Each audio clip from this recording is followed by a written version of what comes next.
we talking about practice. Not a game. We talking about practice. Now, back to the After Practice podcast with Lake Lewis. Welcome, everyone, to another After Practice podcast. I definitely appreciate you joining me. And as always, if you want to follow me, you can do so on social media at Lake Lewis JR. So once again, on X, which is formerly Twitter, Facebook, or Instagram, you can follow me at Lake Lewis Jr.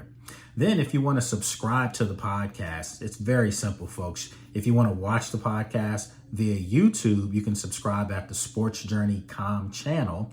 And then if you want to listen to it in audio form, you can subscribe via Apple, Spotify, iHeartRadio, Google Podcasts, Amazon Music, Spreaker, Deezer, you name the carrier, and our podcast is sitting right there.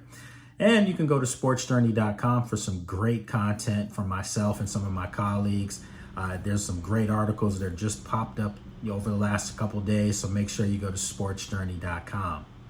And before we get into today's podcast, which of course is presented by Thermopack, and Thermopack is one of the leading mouth shields out there. If you're an athlete and you want to know your body temperature in those hot, grueling days, Thermopack has a mouth shield that's innovative and getting ready to change the sports landscape. So for more information, you can go to thermopack.com. And then, of course, if you want to become a professional cheerleader, that's right, folks. There are a lot of people out there that's a dream of theirs. Well, we've got the people that can make that happen. All you have to do is go to sidelineprep.com and see how the lovely people over at Sideline Prep prepare and get people ready to become professional cheerleaders.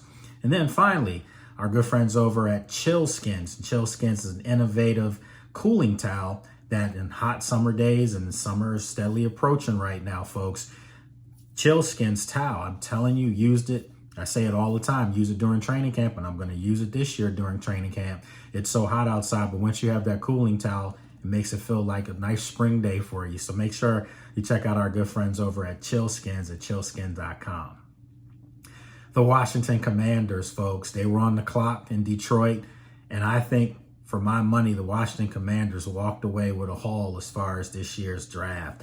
I'm really excited about some of the players that they picked, and we'll break down these players today and talk about why I think that these guys have a chance to just have this draft class be something that hasn't been in place for a while for Washington. And, I'm not going to sit here and throw salt and throw shade and dirt on the Bruce Allens of the world. And then, of course, Ron Rivera was in charge over the last 4 years.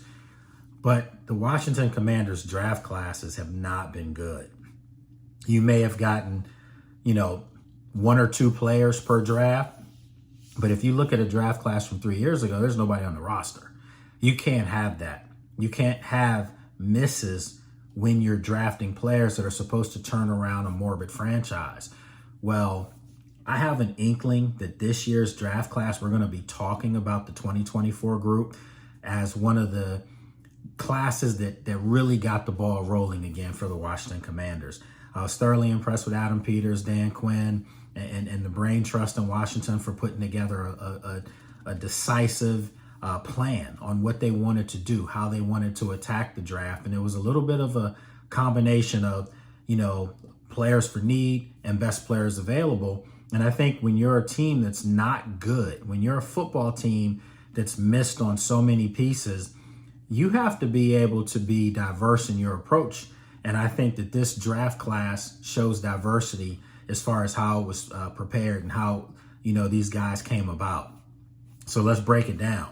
While I was in Detroit last week for the draft, I had the honor and pleasure to speak with Jayden Daniels literally minutes after he walked off the stage as being the number 2 pick. And, this is some of the stuff that he had to say to me in Detroit.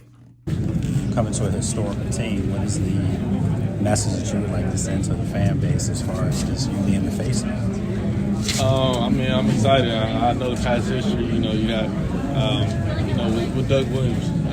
Obviously, I've been knowing Doug since I was 18 years old, so it's a great time. Obviously, watching RG3 when I was that age, what he did, the excitement he brought back.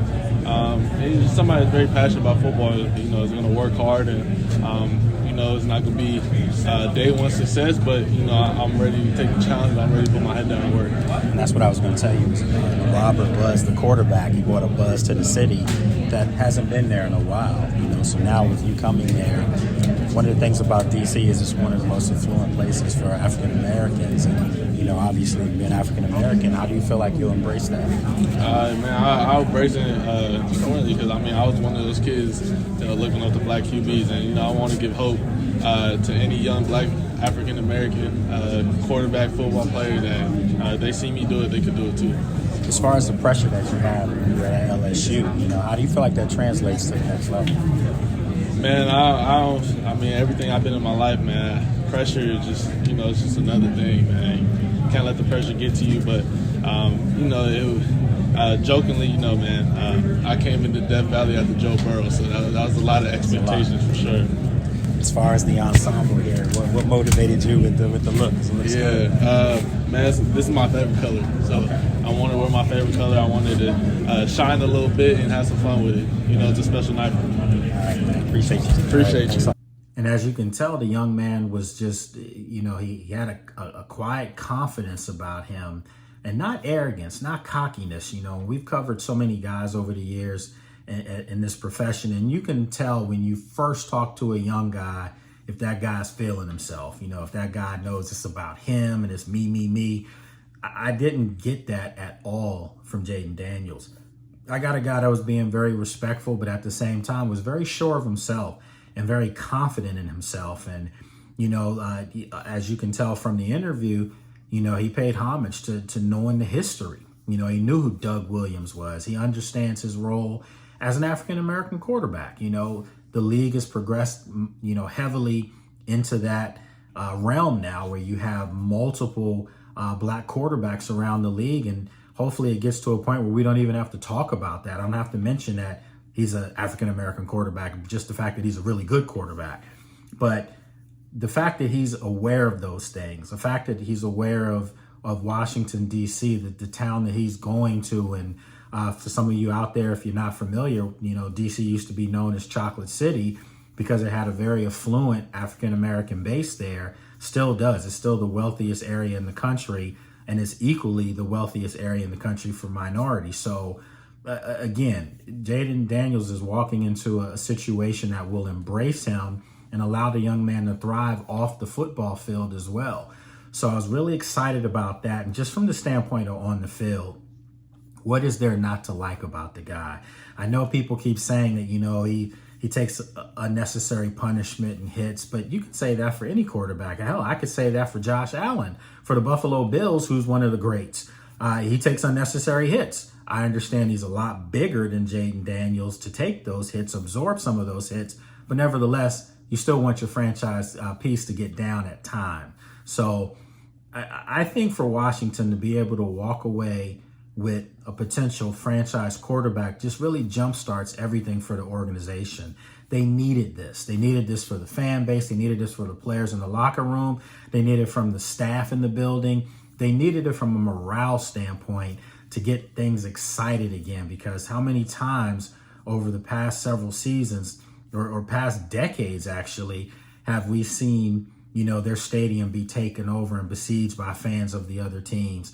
How many times have we seen this team, when things start going bad, they tuck their tail and put their heads down, and the game's over in the second quarter, game's over in the third quarter. They didn't even get to a fourth quarter. How many times have we seen, rain on Sundays in D.C., basically? Well, this gives this franchise hope. You have new owner, and Josh Harris will be in his second year, but last year was, it was just a transition year for him as an owner. Well, now he's got a chance to put his stamp on this franchise. He's got a chance to put his finger on it. And it starts with the players that you have in-house. So for them to go out and get Jayden Daniels as their centerpiece, as the guy that can be a marketing piece for them, as they potentially look for a new stadium and a new location, I just think it was a coup for Washington. If you look at what he can do on the field, I'm gonna give you guys something that I haven't heard talked about too many times.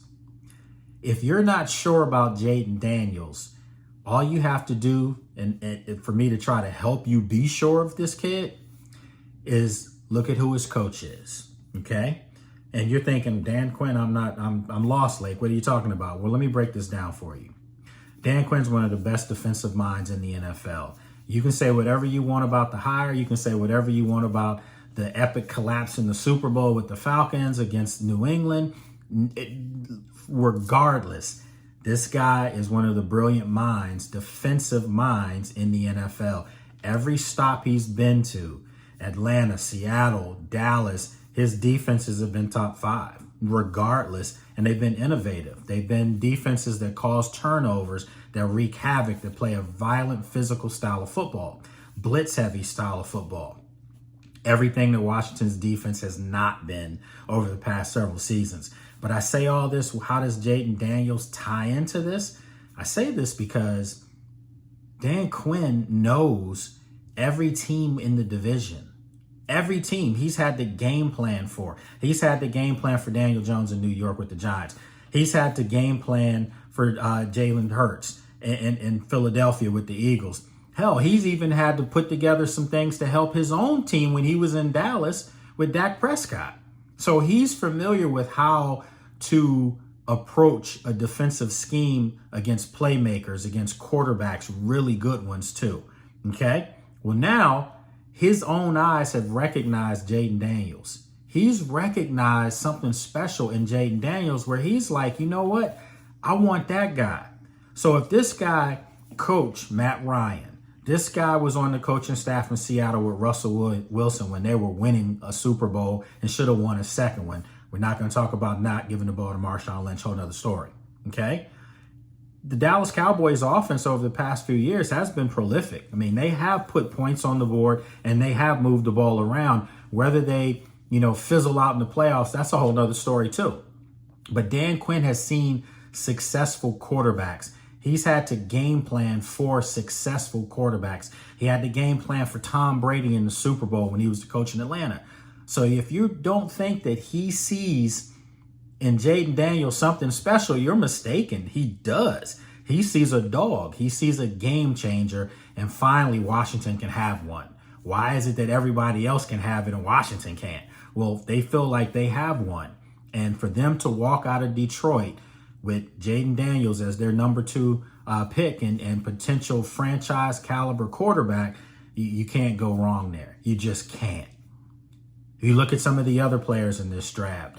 For me, Newton, kid out of Illinois, Big Ten Defensive Player of the Year. Let me say that one more time. Big Ten Defensive Player of the Year.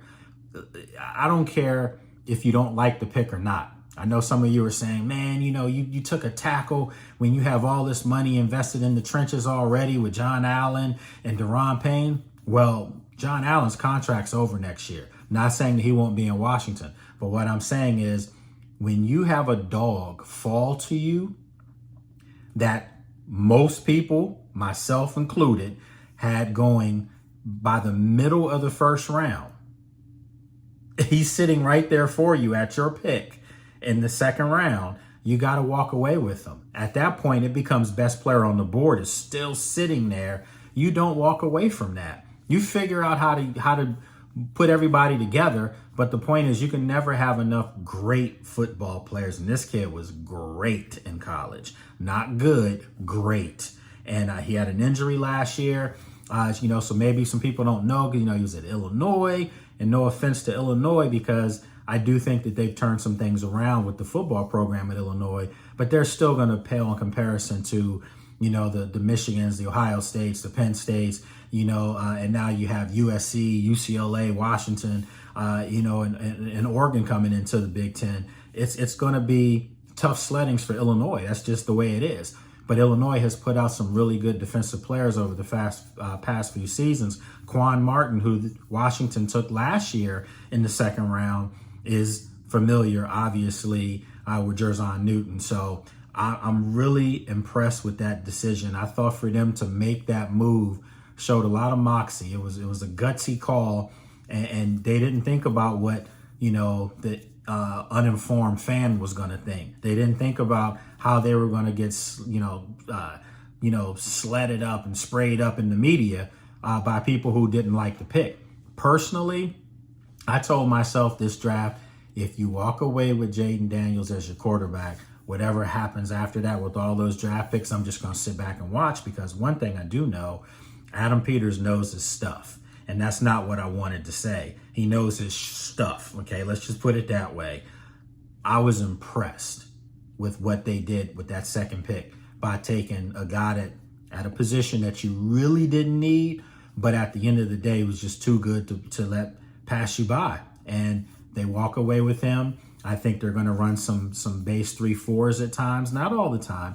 They've already said on defense, they're going to mix it up. You're going to see multiple looks. You're going to see 4-3s. You're going to see, 5-man fronts. You're going to see 3-man fronts. Hell, I wouldn't be surprised at times you might see a 2-man front at one point with some people blitzing off the edges. Who knows?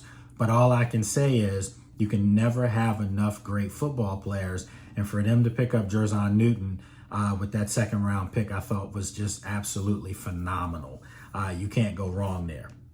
There were several other players, and as you see, we put up the draft list right here with all of the players, and we have a chance to just, go through this, because for me, there's not a bad guy on this list. I mean, look at this. In the second round, you still had 2 more second-round picks, and you walk away with Mike Sainristil from Michigan, a cornerback that's just an absolute dog.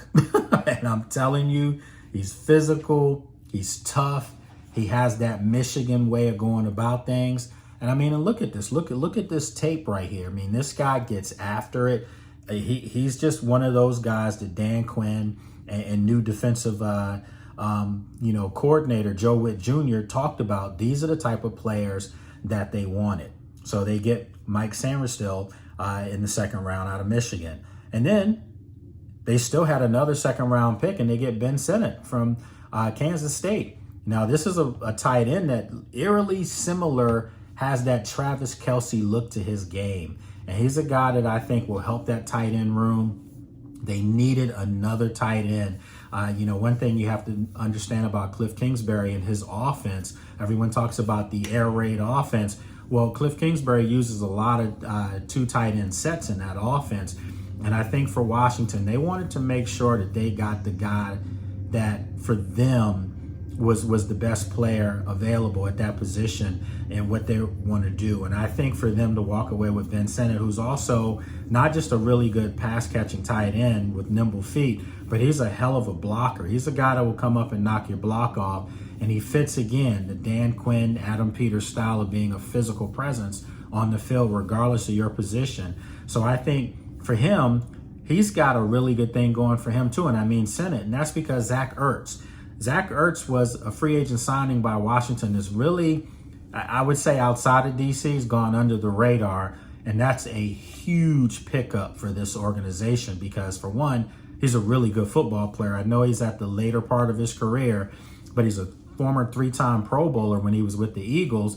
And he's a guy that I think will become quickly a favorite of Jayden Daniels. Most rookie quarterbacks always look to that tight end as a security blanket in the middle of the field when things are breaking down on the outsides. So for me, I think to have Sinnott be able to be tutored and learn from a Zach Ertz, I think is huge for Washington. And that's another thing, not to stray here, but Washington's brought in a lot of veterans that have that savvy and have that respect as far as their games and their credentials. So when you look at the Zach Ertz on offense, and then you look at Austin Eckler, who they brought in from the Chargers, a running back that's very well decorated, a guy that can show these guys how to be true professionals. Brian Robinson benefits from Austin Eckler coming in. And then on the other side of the ball, I mean, you look at the Bobby Wagners of the world, who's going to really help a linebacker room that's been one of the worst linebacker rooms in the NFL for the past several seasons. Well, it could be a strength of Washington because outside of Bobby Wagner, you bring in a guy like Frankie Louvu from Carolina, who's just an absolute animal on the field, a dog, high-energy guy. These guys will help the young guys perform better. These guys will put young guys in place on the field to know exactly what's expected of them. So, you get back to these draft picks, and these are the type of things that these young guys are going to walk into, hopefully in Washington. They're going to walk into a very professional outfit, a setup that's conducive for them to be successful and hit the ground running as rookies. So pull up our list here again, and we'll look again at some of the other draft picks out there. All right, Brandon Coleman, is a offensive lineman. He's played some guard in college, but I think he's projected as a tackle, and I think that this Commanders football team would like for him to be the starting tackle for them, left tackle, at some point this season. I'm not sure if it's going to happen right away. We'll see if Cornelius Lucas can get the job done, but if he can't, Brandon Coleman's right there for them, and that's why they took him in this draft. He's a guy that obviously is going to have to work on some technique. He's going to have to work on getting out of his stance and backpedaling real quick, because he's a little slow-footed doing that. But he's a guy that, once he gets his hands on you, once he gets his body on you, you're not going anywhere. Like, that is a strength of his game. So he's got a lot of positive tools already that he's going to be able to work with. And if you're Washington and you can get a guy like that, you can see right here from the film right there, he puts his hands on you, you're not moving. But if you can get a guy like that in the third round, to be a starter for you, you're winning. I mean, you could potentially have 4 starters already, at some point in this draft. And then you look at a guy like Newton, who's not going to start, but is going to be on the field quite a bit. I mean, you're already winning right now as far as this draft, So again, we'll pull up the graphic again, and you see up next, you had Luke McCaffrey, from Rice. And Luke McCaffrey really needs no introduction, folks. Everyone knows who he is. And if you don't, obviously he's the younger brother of Christian McCaffrey, star running back for the 49ers. And he's the son of Ed McCaffrey, who played for the Denver Broncos, won 2 Super Bowls with the Broncos. And then, his mom's an Olympic gold medalist. His uncle is a guy that I'm familiar with from hooping against him way back in the day, Billy McCaffrey. Some of you don't remember him, but he went to Duke, played basketball there.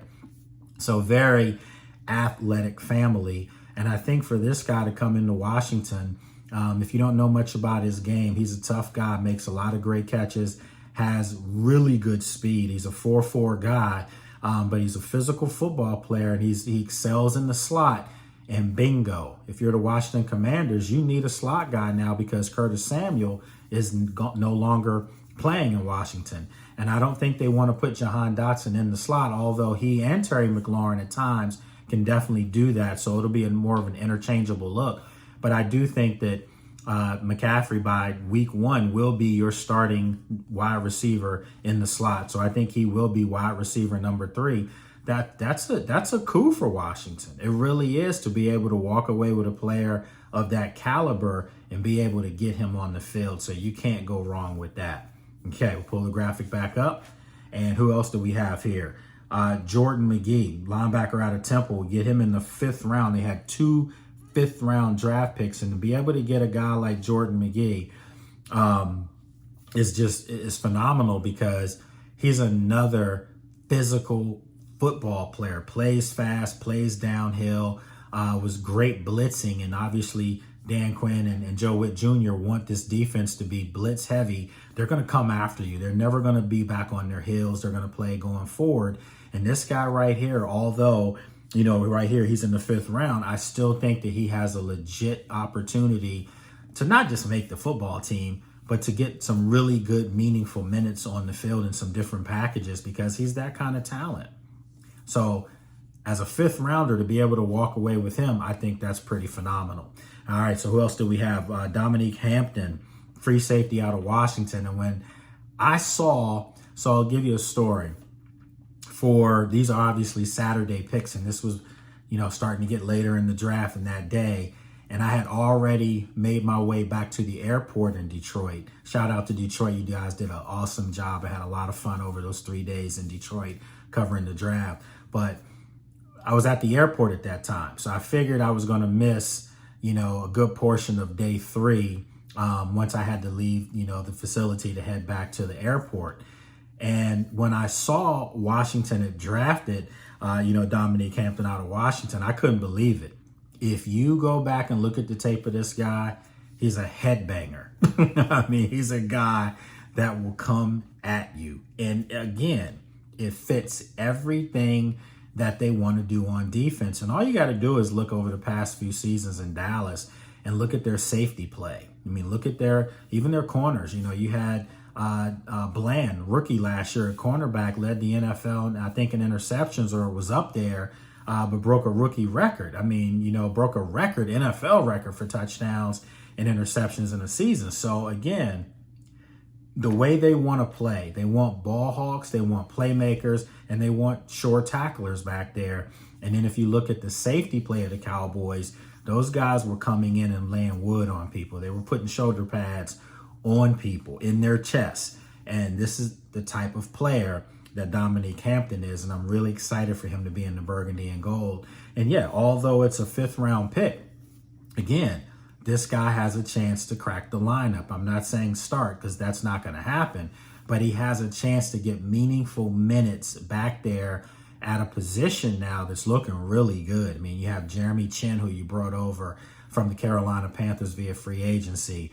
You have Defoe, Derek Forrest coming back. He was injured last year. Another skull basher, another guy that will come onto your chest and put some wood there, lay on the shoulder pad. So you have that. You have Percy Butler, who will be a year improved from his rookie campaign. So you have all of these young pieces in play. Quan Martin, who now probably will get that chance to start at some point, as a safety. He's a guy that's multifaceted. He can play, slot guy too. He was a great slot cover guy when he was at Illinois in college. And after his rookie year last year, the sky's the limit for wherever they put him back there. So now you have all this talent in one room.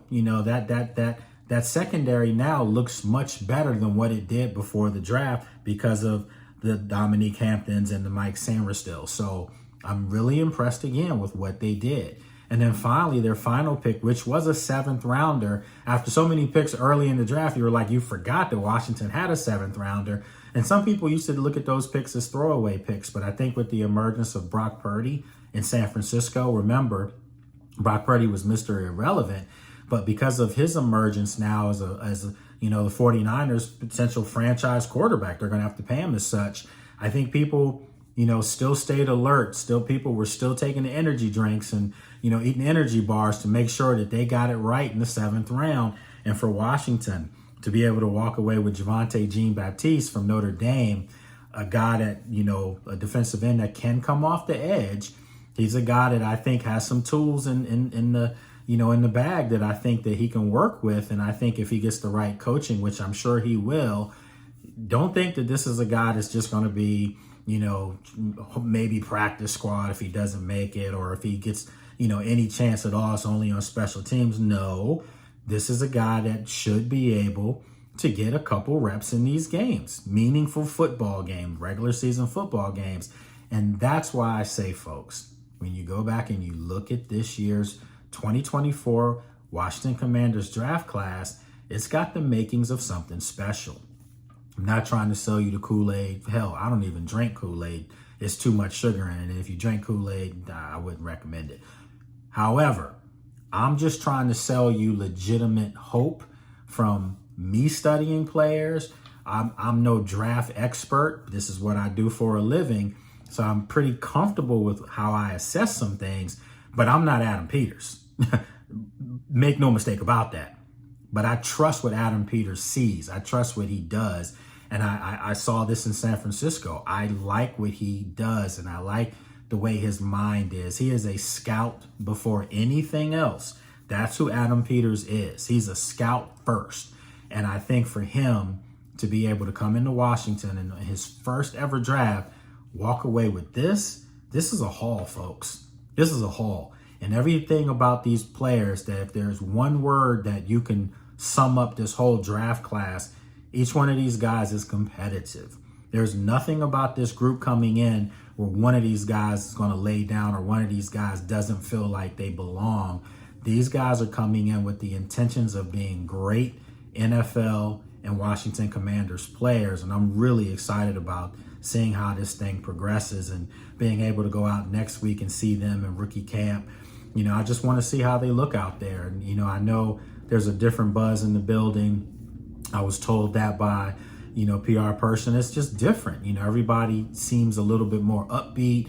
everything's different. I know the coaching staff, I have some good friends on the coaching staff, and they're excited. They really are. They like the direction that things are going in under Josh Harris, Dan Quinn, and Adam Peters. So again, folks, just wanted to come on today, give you a little bit of a breakdown of what I gave the draft for this team. My letter grade for this draft was an A-.